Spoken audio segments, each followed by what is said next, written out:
Bonjour à tous, j'espère que vous allez bien. Aujourd'hui, on va voir ensemble comment réaliser en détail ce gâteau. Donc là, comme ça n'a l'air de rien. On dirait simplement un gâteau au chocolat qu'on peut retrouver, où on peut retrouver des recettes un peu partout sur Internet. Mais en réalité, ce gâteau, c'est le Kekouné de Philippe Conticini. Donc à l'intérieur, il se présente comme ceci. Voilà, avec ces superbes différentes couches et un cœur complètement crémeux et qui reste crémeux. Pour commencer la réalisation de ce Kekouné, c'est hyper simple, il n'y a qu'une seule préparation, donc celle de la pâte à gâteau. Pour cela, il nous faut 150 g de chocolat. Je vais utiliser uniquement du chocolat noir, mais vous pouvez utiliser, comme dans la recette de Philippe Conticini, 100 g de chocolat noir et 50 g de chocolat au lait.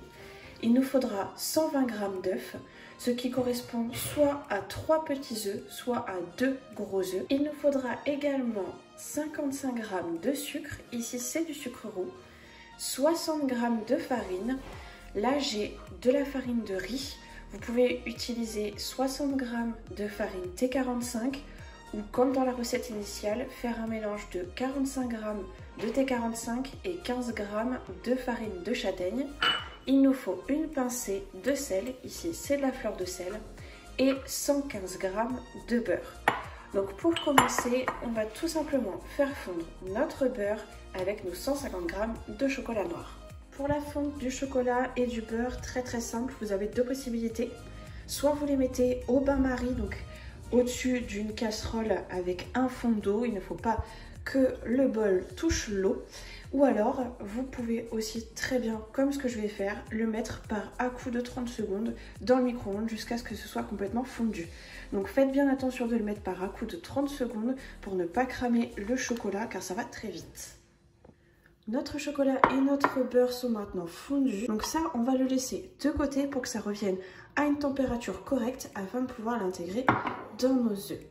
On va maintenant reprendre un autre bol, un autre récipient. Nous allons, donc là je vais peser car il faut 120 g d'œufs. Donc on reprend nos œufs.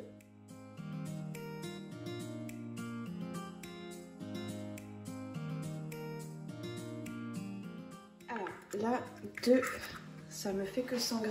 Donc pour le dernier, je vais tout simplement le casser dans un autre petit récipient, le battre et récupérer que 15 g.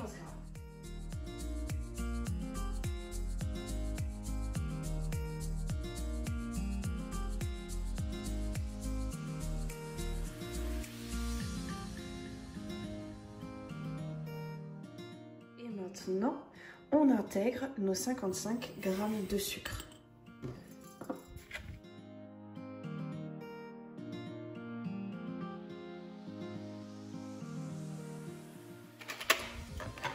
Une fois que c'est bien mélangé, on va intégrer nos 60 g de farine.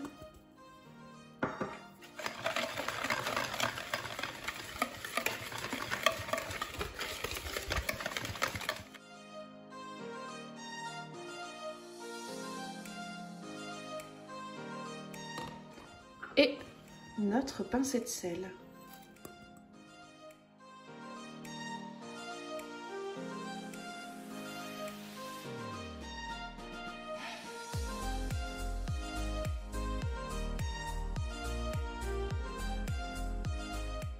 On va vérifier maintenant la température du chocolat. Il ne faut pas que ce soit trop chaud car si on le verse sur les œufs, ça va tout simplement cuire les œufs.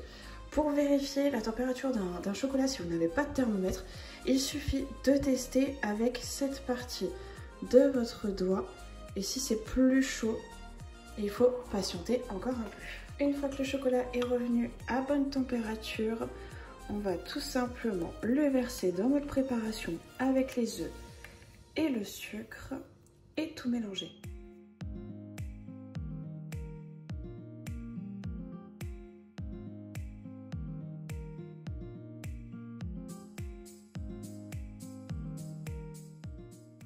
Notre appareil à gâteau est maintenant terminé. Il suffit simplement de le mettre dans un moule le moule que Philippe Concitini utilise, c'est un moule tout simplement à cake d'une dimension de 18 cm. Donc là pour le coup le seul que j'avais de cette dimension là c'est un moule en silicone. L'idéal c'est que vous le fassiez dans un moule en dur, peu importe la matière, mais c'est plus agréable quand même au niveau de la cuisson. Donc là on va le mettre dans le moule et vous voyez il n'y a vraiment rien de plus simple que ce gâteau, il se fait hyper rapidement. Même au niveau de la cuisson, vous allez pouvoir donc mettre votre gâteau en cuisson à 160 degrés pendant 25 minutes. Donc n'hésitez pas à retester, je sais que personnellement mon four il faut toujours un petit peu plus. Donc vérifiez qu'une belle croûte s'est formée autour. Donc là je vais le mettre en cuisson à 160 degrés. Une fois que votre cuisson est terminée, donc dans mon four il m'a fallu pousser la cuisson jusqu'à 35 minutes, donc 10 minutes supplémentaires par rapport à ce que préconise la recette, tout simplement parce que j'avais vraiment peur qu'au démoulage du gâteau ça se casse complètement. Et il ne vous reste plus que à saupoudrer de sucre glace.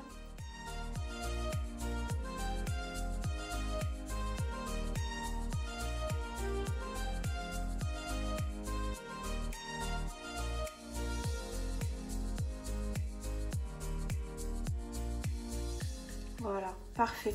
Donc, je vais vous montrer d'un peu plus près.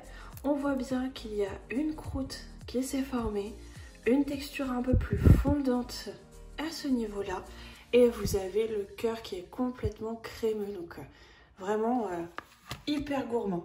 Donc, c'est tout pour aujourd'hui, c'est tout pour cette recette. N'hésitez pas à vous abonner pour ne louper aucune vidéo, à activer également la petite clochette pour être informé de la prochaine. Je vous souhaite une très belle journée.